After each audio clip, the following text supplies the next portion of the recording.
Welcome friends, welcome back to the kitchen. Today we're going to make an oatmeal cookie. Oatmeal cookies. I have struggled with oatmeal cookies. I've struggled to find what would be, in my mind anyway, the perfect oatmeal cookie. So we're going to start out, same as any cookie, butter into the stand mixer. I'm going to put this on and start creaming it together. In my mind, the perfect oatmeal cookie is, from my childhood, Dad's oatmeal, which is a very interesting story about Dad's oatmeal cookies. And I've done a sort of a knockoff Dad's cookie recipe in the past on the channel. I really like them.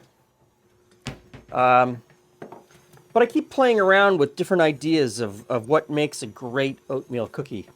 And I think this one is pretty good. So we've got the butter going in there. I'm going to mix together the dry ingredients. So I've got regular all-purpose flour.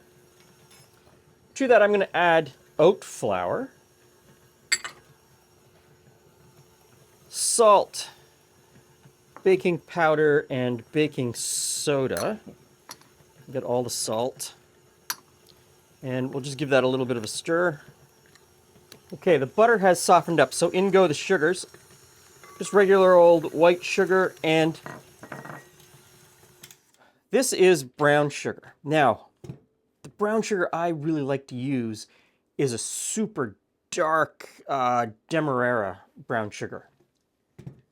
And in the case of that brown sugar, here in Canada anyway, it is not just white sugar with molasses added back in.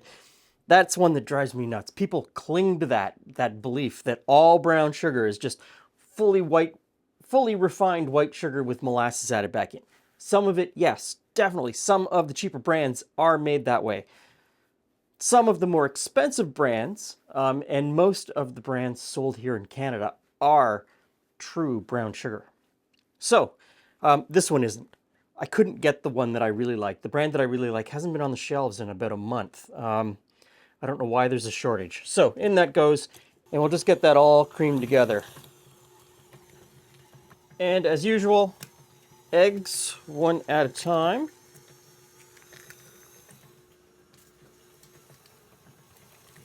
Wait for it to mix in, and in goes the second one. A little bit of vanilla.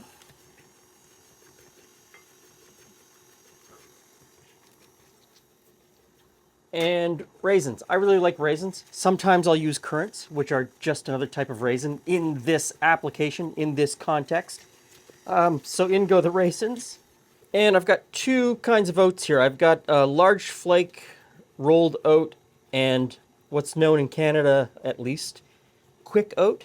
Each one brings something a little bit different. The quick oat is really just a large flake oat that's broken down a little bit more, so it absorbs water more quickly and cooks more quickly. If you don't want to buy two kinds of oats, just buy the large flake oat and run half of them for this recipe through your food processor. You'll get to the same point. Okay, so oats go in. Large flake oats go in. And the mixer slows down immediately. So if I was using that big heavy-duty KitchenAid sitting over there on the side counter, I would mix everything together in that because it's strong enough. This one's not really strong enough. And why risk burning out the motor? So the rest of this I will just mix by hand. Okay, so about a third of the flour into the bowl.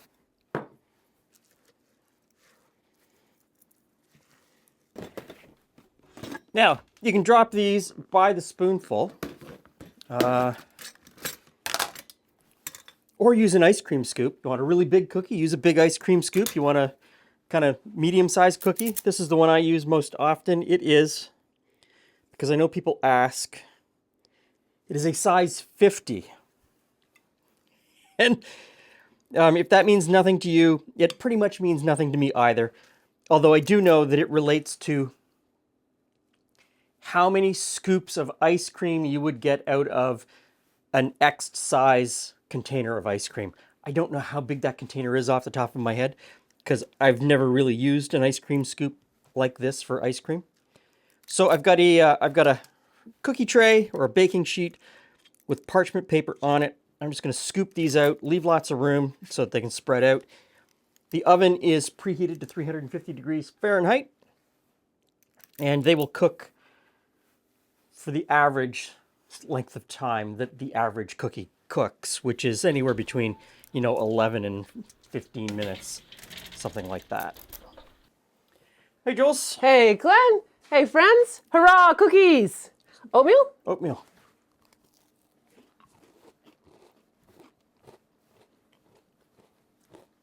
That's a good oatmeal cookie. It was crunchy without being dry. A little bit of chew in the middle. I often forget how much I like oatmeal cookies.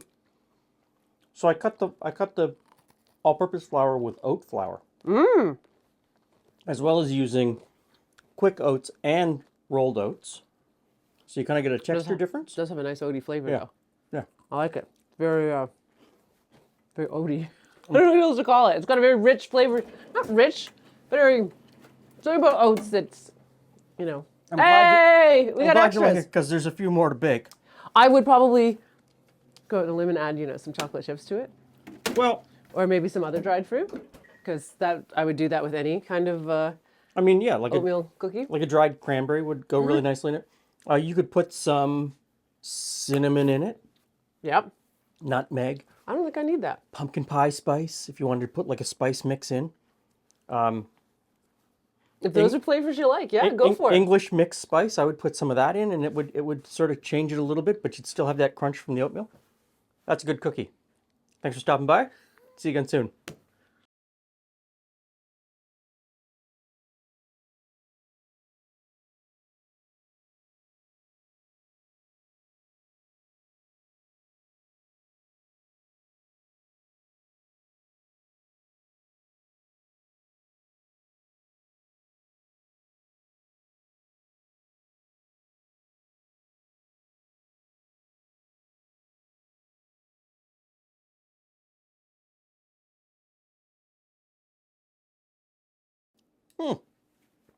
You're still here.